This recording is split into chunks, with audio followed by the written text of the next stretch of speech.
L'histoire commence avec un homme nommé Daisuke, qui travaille comme guide touristique à Hawaï. Connu pour son beau visage, Daisuke est le chouchou de nombreux touristes. Il possède un charme remarquable, captivant sans effort ceux qu'il guide. Souvent, ses interactions avec les touristes les laissent émotionnellement attachés à lui, bien que Daisuke maintienne un professionnalisme strict. Une fois la visite terminée, il trouve toujours un moyen d'éviter les attachements persistants des touristes épris de lui. Au travail, Daisuke est l'employé star, attirant constamment des clients et générant la majeure partie des revenus de l'entreprise. Cependant, être guide touristique n'est qu'un travail secondaire pour lui. Sa profession principale est bien loin de l'industrie hôtelière. Daisuke est un astronome passionné par l'étude des étoiles. Un matin, après avoir terminé ses recherches, la voiture de Daisuke tombe en panne sur le chemin du retour. En attendant une dépanneuse, il décide de s'arrêter dans un café à proximité. Alors qu'il commande un café, son regard tombe sur une belle femme nommée Rui. Dans cet instant fugace, Daisuke vit un coup de foudre. Ce soir-là, alors qu'il observe les étoiles, Daisuke raconte sa rencontre avec Rui à un ami. En plaisantant, son ami suggère que cette rencontre pourrait être le destin et encourage Daisuke à la poursuivre. Cependant, Daisuke rejette l'idée, insistant sur le fait que l'amour ne ferait que le distraire de ses recherches. Il croit que l'amour est pour les faibles et se convainc que Rui n'est pas son genre. Déterminé, il décide de ne pas s'impliquer. Le lendemain matin, Daisuke retourne au café comme la veille. Voyant Rui assise à la même place, il se sent de nouveau attiré par elle. Rassemblant son courage, Daisuke l'aborde et entame une conversation. Pendant leur discussion, ils partagent des histoires sur leur vie. Rui révèle qu'elle est professeure d'art et qu'elle s'intéresse beaucoup aux étoiles, une coïncidence qui enthousiasme Daisuke. Il explique alors avec passion ses recherches sur les constellations. Alors que leur conversation devient animée, Rui s'excuse, expliquant qu'elle doit assister à la célébration de l'anniversaire de son père. Avant de partir, elle suggère de se revoir à la même heure le lendemain. En se séparant, tous deux ressentent une grande joie après cette interaction. Le jour suivant, Daisuke retourne au café comme promis. Voyant Rui à la même place, il s'approche d'elle avec enthousiasme. Cependant, lorsqu'il la salue, Rui réagit étrangement. Elle le regarde avec confusion et l'accuse d'être un dragueur. Daisuke est déconcerté. La veille, ils avaient parlé comme de vieux amis, mais maintenant, elle le traite comme un étranger. Au milieu de sa confusion, la propriétaire du café prend Daisuke à part pour lui expliquer la situation. Elle révèle que Rui souffre d'amnésie causée par un grave accident qu'elle a subi l'année précédente. La blessure à la tête qu'elle a subie lui a laissé une condition unique. Chaque fois qu'elle se réveille, les souvenirs de la veille disparaissent complètement. Avec cette condition, l'esprit de Rui revient au jour précédant l'accident, ce qui laisse Daisuke stupéfait. L'après-midi, lorsque Rui rentre chez elle, son père Kenta l'accueille avec un ananas à la main. Kenta fait semblant que c'est son anniversaire, le même jour où Rui a eu son accident en achetant un ananas comme cadeau d'anniversaire. De plus, Kenta demande à Rui de peindre le mur du garage, comme elle le faisait avant l'accident. Par conséquent, Kenta achète toujours un nouvel ananas et repeint le mur que Rui avait décoré. Ce soir-là, pendant la cérémonie des bougies, Kenta et le frère cadet de Rui, Shintaro, jouent leur rôle avec enthousiasme, bien qu'ils aient répété cette célébration près de 300 fois. Ils parviennent à maintenir une atmosphère joyeuse, faisant comme si tout était normal. Tard dans la nuit, après que Rui s'est endormi, Kenta et Shintaro réorganisent méticuleusement la maison pour qu'elle ressemble exactement à ce qu'elle était le dernier jour dont Rui se souvient. Ces efforts visent à la garder heureuse et à éviter un choc qui pourrait lui ôter l'envie de vivre. Le lendemain au café, poussé par la curiosité, Daisuke essaie différentes approches pour parler à Rui à nouveau. Cependant, au lieu de réussir, Rui se met en colère et le chasse. Persévérant, Daisuke essaie une autre approche le jour suivant. Cette fois, Rui prétend parler chinois, affirmant ne pas comprendre le japonais. Le troisième jour, Daisuke change de stratégie.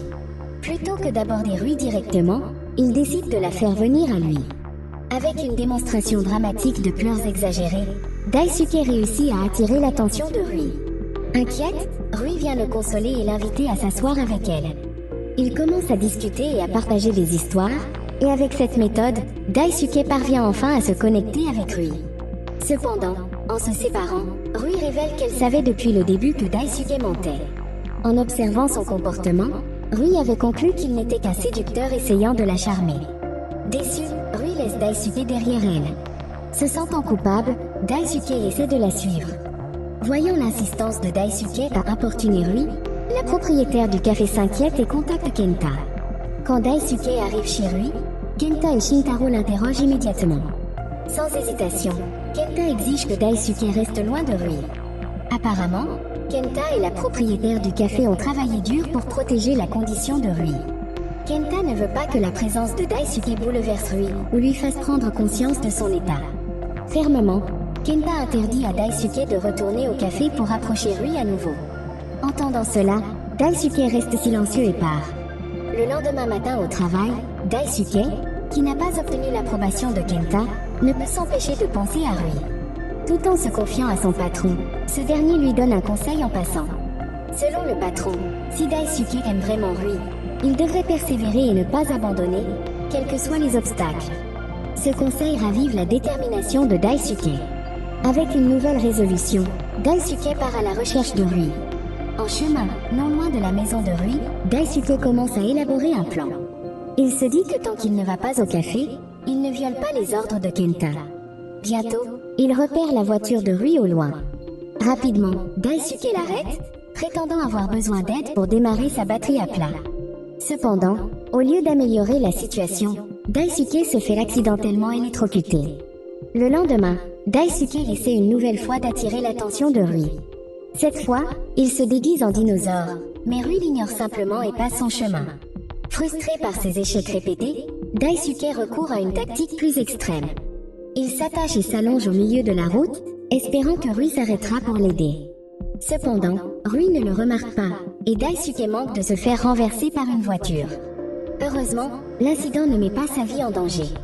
Malgré tout cela, Daisuke refuse d'abandonner.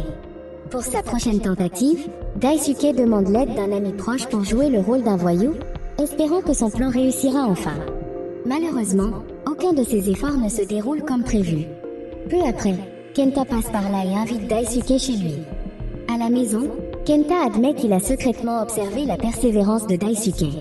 Touché par sa sincérité, Kenta finit par s'adoucir et révèle que depuis qu'elle a rencontré Daisuke, Rui se surprend souvent à chanter, comme quelqu'un qui tombe amoureux. Kenta pense que l'amour pourrait être la meilleure thérapie pour Rui. Avec cela en tête, Kenta décide de donner sa bénédiction à Daisuke. Rempli de joie par cette approbation, Daisuke est fou de bonheur. Le lendemain matin au café, comme d'habitude, Daisuke essaie d'approcher Rui à nouveau, mais ses efforts sont une fois de plus rejetés. Pendant leur conversation, un policier arrive soudainement pour donner une amende à Rui, car l'immatriculation de sa voiture a expiré. Au début, Rui refuse d'y croire, convaincu que son immatriculation est valable jusqu'à l'année prochaine. Cependant, après avoir remarqué la date sur un journal, qui diffère de celle dans sa mémoire, Rui commence à réaliser que quelque chose ne va pas. Maintenant que la vérité est révélée, Rui, Daisuke, Kenta et Shintaro rendent visite à un spécialiste du cerveau pour en savoir plus sur son état. À l'hôpital, le médecin explique qu'il n'y a aucun signe de guérison. En raison de graves dommages à la partie centrale de son cerveau, il est très probable que Rui souffre d'amnésie permanente. Cette révélation laisse tout le monde silencieux. Pour détendre l'atmosphère, le médecin leur présente un autre patient dont l'état est encore plus grave que celui de Rui. Ce patient, un homme nommé Tom, souffre d'amnésie extrême, ses souvenirs ne durant que 10 secondes avant d'être effacés. Peu importe ce qui se passe, Tom oublie tout après 10 secondes. En voyant son état, Rui se sent plus reconnaissante pour sa propre situation. Ce soir-là, de retour à la maison, Rui, maintenant pleinement consciente que ses souvenirs continueront de s'effacer, demande à Daisuke de lui rendre à nouveau visite avec Délice, ses fleurs préférées. Rui croit que si Daisuke vient avec Délice, elle ne pourra jamais le refuser. Quelques jours plus tard, Daisuke arrive chez Rui avec un bouquet de lys et un DVD qu'il a spécialement préparé pour elle. Bien que Rui ne sache pas ce que contient le DVD, elle ressent une vague de bonheur. Lorsque le DVD est lu, il révèle un enregistrement sur l'accident de Rui. La vidéo inclut également une reconstitution de leur première rencontre au café, avec un ami de Daisuke qui raconte l'histoire. Daisuke espère que la vidéo aidera Rui à accepter la vérité sur son état sans perdre espoir, même si ses souvenirs disparaissent chaque jour. Pour Daisuke, Rui est une femme extraordinaire capable de surmonter n'importe quoi. Après avoir regardé la vidéo, Rui pleure longtemps sur la plage, submergée par la tristesse. Cependant, elle commence peu à peu à accepter sa réalité. Le lendemain matin, au réveil, Rui regarde à nouveau le DVD pour se rappeler sa situation avant de commencer sa journée. Au cours des jours suivants, Rui s'habitue à son état. Elle et Daisuke deviennent officiellement un couple. Bien que Rui ait l'impression de rencontrer Daisuke pour la première fois chaque matin, il parvient toujours à la faire retomber amoureuse de lui. Pour Rui, chaque journée avec Daisuke ressemble à un premier rendez-vous. Tout au long de leur relation, Daisuke enregistre fréquemment leurs moments heureux ensemble pour les lui montrer chaque matin. De plus, il l'emmène à son spot secret d'observation des étoiles, faisant tout son possible pour lui apporter de la joie. Un soir, en regardant les étoiles, Rui souhaite ne jamais avoir à dormir pour que les souvenirs de ce moment ne s'effacent jamais. De retour à la maison, après avoir réconforté Rui, Kenta, Shintaro et Daisuke se rassemblent devant sa chambre. À ce moment-là, ils discutent d'une offre d'emploi que Daisuke a reçue d'un institut de recherche en astronomie en Amérique. Daisuke partage alors son conflit intérieur. D'un côté, devenir astronome est son rêve depuis 10 ans. De l'autre, il ne veut pas quitter Rui. Sans le savoir, Rui entend la conversation derrière la porte. Se sentant coupable, Rui commence à craindre que leur relation ne soit qu'un fardeau pour Daisuke. Le lendemain, alors que Daisuke guide un groupe de touristes, Rui arrive soudainement pour le rencontrer. Après avoir rassemblé son courage, Rui exprime son désir de mettre fin à leur relation. Elle explique qu'elle ne veut pas faire obstacle à l'avenir de Daisuke. Rui lui demande également de venir chez elle ce soir-là pour effacer tous leurs souvenirs ensemble. En faisant cela, elle croit que Daisuke pourra poursuivre ses rêves sans culpabilité. En entendant sa décision, Daisuke reste silencieux. Ce soir-là, chez Rui, il commence à déchirer les notes qui contiennent leurs souvenirs partagés et à les brûler. Malgré la douleur, ils croient tous deux que c'est la meilleure décision. Avec les notes, Rui supprime toutes leurs photos ensemble. Avant de se séparer, elle demande une dernière étreinte, un moment doux amer pour dire au revoir. Quelques jours plus tard, on voit Daisuke fêter son succès d'être devenu astronome avec ses amis. Cette réussite marque son départ imminent pour l'Amérique. En attendant de partir, Daisuke continue de travailler comme guide touristique pour passer le temps. La veille de son vol, Daisuke, toujours hésitant à quitter Rui, se confie à un ami. Voyant ses doutes, son ami le rassure en lui disant que partir est la bonne décision. Il lui rappelle aussi tous les efforts qu'il a fait pour réaliser ses rêves. En plus, il lui fait remarquer que Rui, qui perd sa mémoire chaque jour, ne se souviendra peut-être plus de lui. Cette prise de conscience renforce la détermination de Daisuke. Il décide de se concentrer sur ses aspirations et de lâcher prise sur les sentiments qui le retiennent. Le jour de son départ, Kenta et Shintaro viennent à l'aéroport pour lui dire au revoir. Kenta remercie Daisuke pour tout ce qu'il a fait pour Rui. D'un ton grave, Kenta lui explique que Rui est maintenant dans un hôpital pour sa rééducation tout en travaillant comme professeur, déterminé à ne pas devenir un fardeau pour son père. En entendant ça, Daisuke ressent une pointe d'inquiétude. Après les adieux, Daisuke monte dans l'avion et attend le décollage. En regardant des photos de ces moments avec Rui sur son ordinateur, des larmes coulent sur son visage tandis que les souvenirs de leurs beaux instants lui reviennent en tête. À ce moment-là, Daisuke réalise qu'un homme doit poursuivre ses rêves, mais qu'un vrai homme n'abandonne pas son amour. Quelque temps plus tard, Daisuke arrive à l'hôpital et se présente à Rui, comme il l'avait fait lors de leur première rencontre. Bien que Rui ne le reconnaisse pas, son cœur ressent une certaine familiarité avec l'homme devant elle. Rui, qui travaille maintenant comme professeur d'art, invite Daisuke dans son atelier de peinture. En entrant, Daisuke est choqué de voir que toutes les peintures le représentent. Rui explique que Daisuke apparaît souvent dans ses rêves, ce qui la laisse se demander qui il est. Daisuke lui raconte leur histoire, en lui assurant qu'elle n'a jamais été un fardeau pour lui, mais plutôt une source de bonheur. Submergé par l'émotion, Rui pleure et serre Daisuke dans ses bras. 2 ans plus tard, une nuit, Rui se réveille. Comme d'habitude, bien qu'un peu désorientée, elle regarde une vidéo préparée par Daisuke. La vidéo montre leur mariage. Désormais, Daisuke est devenu astronome et a réussi à obtenir un poste en Amérique après avoir reporté son départ.